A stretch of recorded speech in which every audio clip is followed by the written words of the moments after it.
Grinch Stole Christmas by Dr. Seuss, performed by Room 5.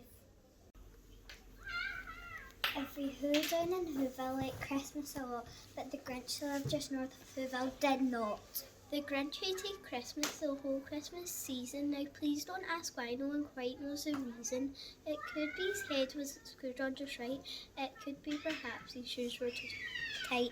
But I think the most likely reason of all may have been his heart was two sizes too small.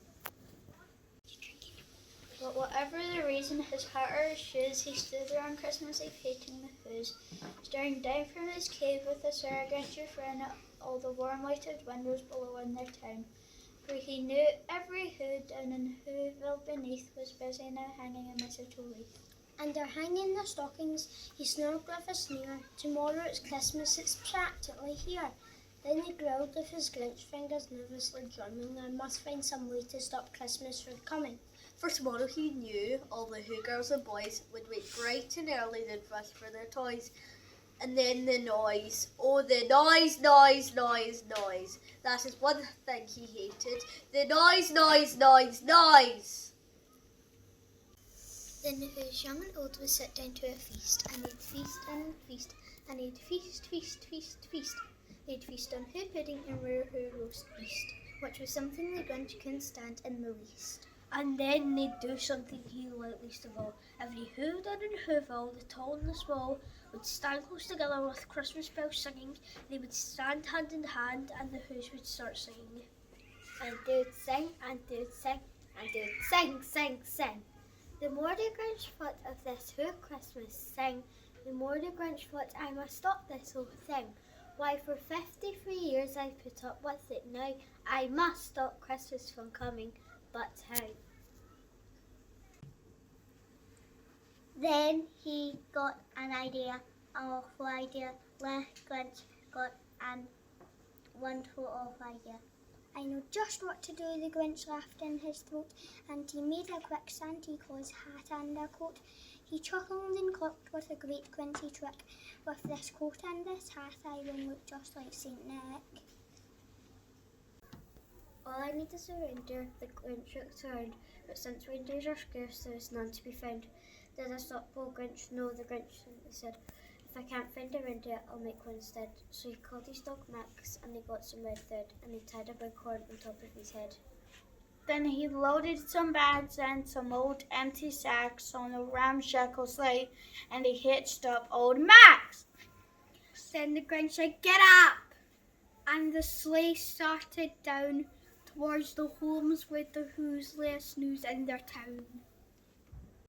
All the windows were dark, quiet snow filled the air, all the Who's were dreaming sweet dreams without care.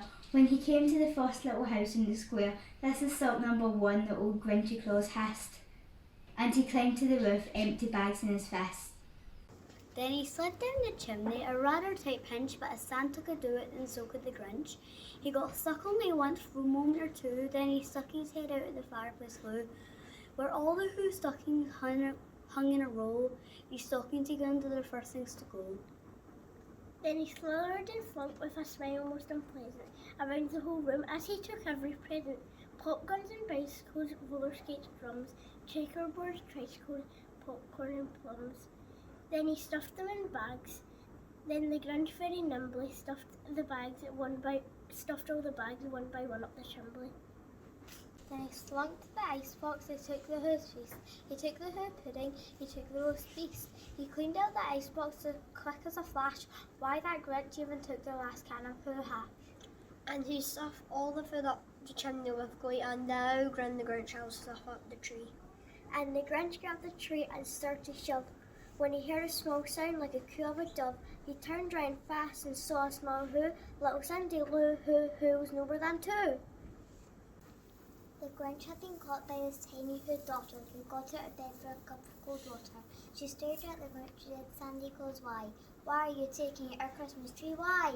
But you know the old Grinch was so smart and so slick, he thought up a lie and thought a quick. Why, my sweet little tot, the fixed Santa Claus light. There's a light in the tree, there one light on one side. So I'm taking it torn to my direction, my dear. We'll fix it up there and bring it back here. And as swiftly as the trailed men, he patted her head and got her a drink. and sent her to bed. And when Cindy Lou Who went to bed with her cup, he went to the chimney and stuffed the tree up. Then the last thing he took was a log from the fire. Then he went up the chimney himself, the old liar. On the walls he left nothing but hooks and some wire. And the one speck of food he left in the house was a crumb that was even too small for a mouse. Then he did the same thing to the other Who's houses, leaving crumbs much too small for the other Who's mouses. It was 1:15 dawn, all the Who's still abed, all the Who's still asnooze when he packed up his sled. Had it up with their presents, the ribbons, the wrappings, the tags and the tinsels, the trimmings, the trappings. 3,000 feet up the side of Mount Crumpet, he rode with his load up to the tippy top to dump it. Hoo hoo to the Who's, he was grinchiously humming. They're finding out now that no Christmas is coming. They're just waking up, I know just what they'll do. The mouse will open in a minute or two, then the Who's down Who's will all cry boo-hoo. That's a noise the Grinch I simply must hear. So he paused and the Grinch put his hand to his ear. And he did hear a sound rising over the snow. It started in low, then it started to grow. But the sound wasn't sad by the same thing as merry. Couldn't be so, but it was merry very. Then he stared down at Whoville, the Grinch popped his eyes. Then he shook. What he saw was a shocking surprise. If you heard down on Whoville, the tall and the small was singing without any presents at all. He hadn't thought Christmas were coming. It came. Somehow or other, it came just the same. And the Grinch, with his Grinch feet ice cold in the snow, stood puzzling and puzzling how could it be so. It came without ribbons, it came without tags, it came without packages, boxes or bags. Then he puzzled 3 hours till his puzzler was sore. Then the Grinch thought of something he hadn't before. Maybe Christmas, perhaps, doesn't come from a store. Maybe Christmas, he thought, means a little bit more. And what happened then? Well, in Whoville they say that the Grinch's small heart grew 3 sizes that day. And the minute his heart didn't feel so tight, he was with his load through the bright morning light. He brought back the toys and the food for the feast. And he himself, the Grinch, carved the roast beast. Wishing you all a very Merry Christmas from all the children in room 5.